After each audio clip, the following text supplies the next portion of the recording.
¿Cómo les va? Bienvenidos al micro de la Comisión de Ciencia y Tecnología del Instituto Patria. Nuestro programa de hoy estará dedicado a uno de los grandes pensadores argentinos en ciencia y tecnología, y particularmente a la difusión de un concepto central a la hora de definir política en ciencia y tecnología, el modelo conocido como Triángulo de Sábato. Jorge Sábato, el científico que lo concibió, fallecido en 1983, fue un físico y tecnólogo que alcanzó renombre internacional por sus trabajos en física, metalurgia y las relaciones entre la ciencia, la tecnología y el desarrollo. Él mismo se definiría de una manera muy particular y campechana, como enemigo de la corbata, los currículum vitae, los discursos en las academias y en los cementerios, los organigramas, los agradecimientos por los servicios prestados, los trepadores, los editoriales de los diarios serios, las funciones de gala, los maletines de los ejecutivos, la música enlatada, la literatura exquisita. En pocas palabras, enemigo de la solemnidad. Enfocada como un proceso político consciente, la acción de insertar la ciencia y la tecnología en la trama misma del desarrollo de un país significa saber dónde y cómo innovar. La experiencia histórica demuestra que este proceso político constituye el resultado de una acción múltiple y coordinada de tres elementos fundamentales de las sociedades contemporáneas: el gobierno, la estructura productiva y la infraestructura científico-tecnológica. Podemos imaginar, escribe Sábato, que entre estos tres elementos se establece un sistema de relaciones que se representaría por la figura geométrica de un triángulo, donde cada uno de ellos ocuparía los vértices respectivos y al que llamaremos IGE. Analicemos a continuación de modo más preciso las características de cada uno de estos vértices, comenzando por el vértice I, que corresponde a la infraestructura científico-tecnológica. Visto como un producto social, hacer investigación supone la existencia de dicha infraestructura científico-tecnológica, que es el siguiente complejo de elementos articulados e interrelacionados entre sí.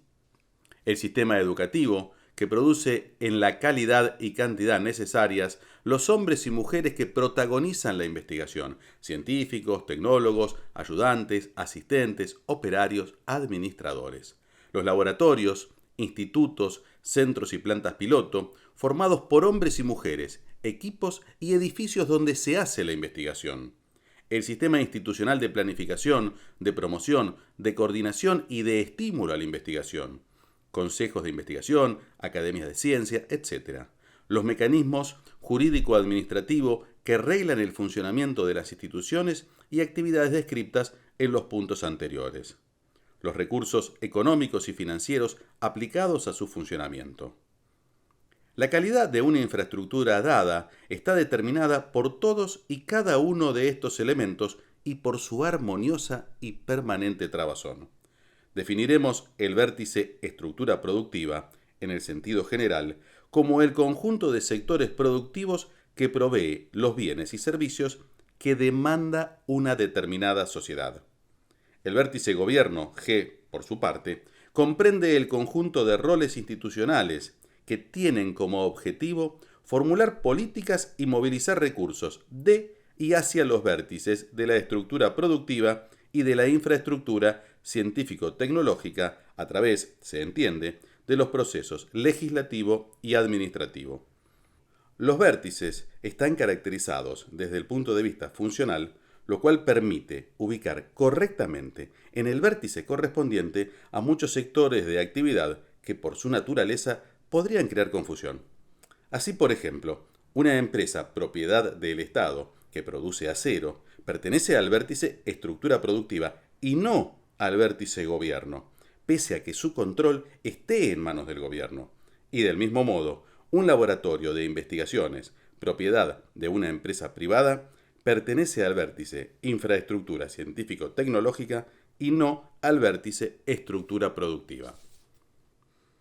De este modo, el triángulo IGE se definiría por las relaciones que se establecen dentro de cada vértice, a las que denominaremos intrarrelaciones, por las relaciones que se establecen entre los vértices del triángulo, a las que identificaremos como interrelaciones. Y en fin, por las relaciones que se establecen entre el triángulo constituido, o bien entre cada uno de los vértices con el contorno externo del espacio en el cual se sitúan, a las que llamaremos extrarrelaciones.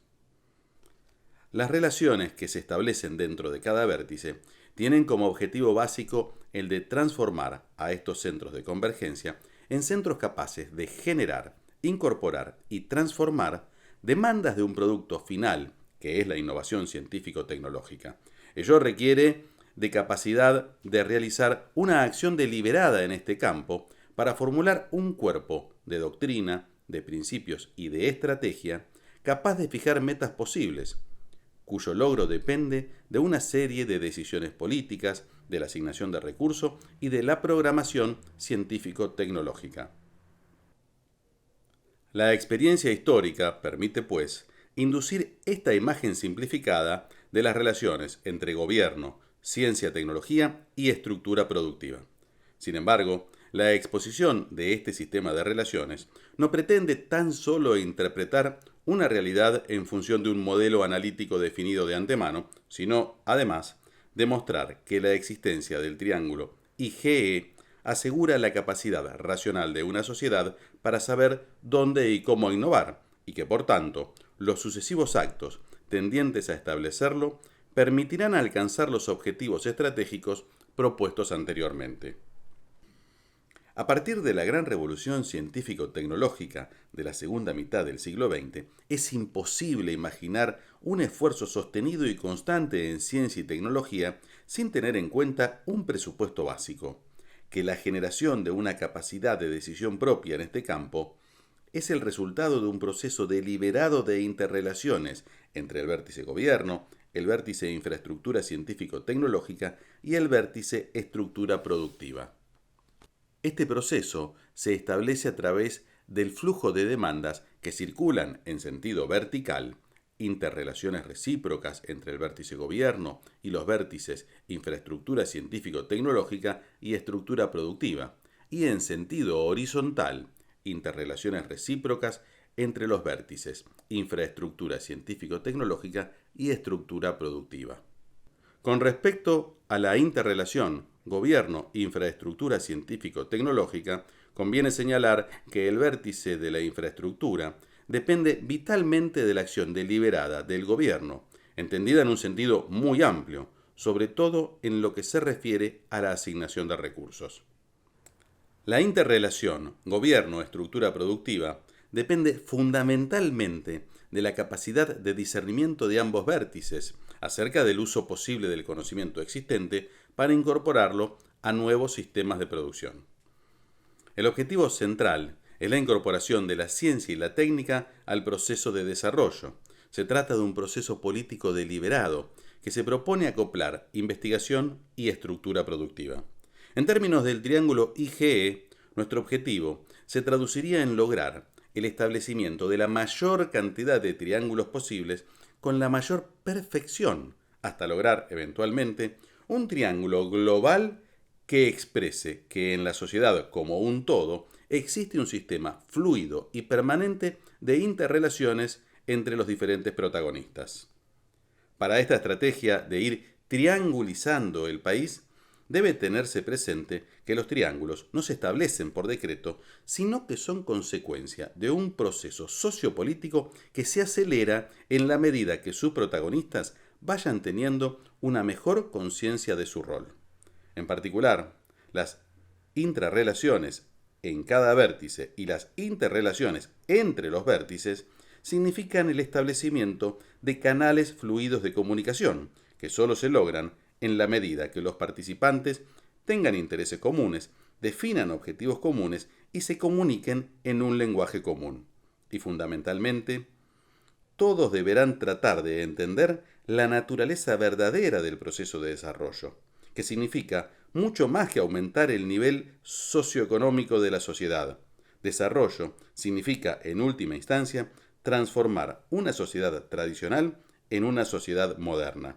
No es un regalo de Dios, sino un proceso costoso y penoso. Agregaríamos nosotros que se entiende a una sociedad moderna como una sociedad justa, igualitaria, inclusiva y políticamente soberana.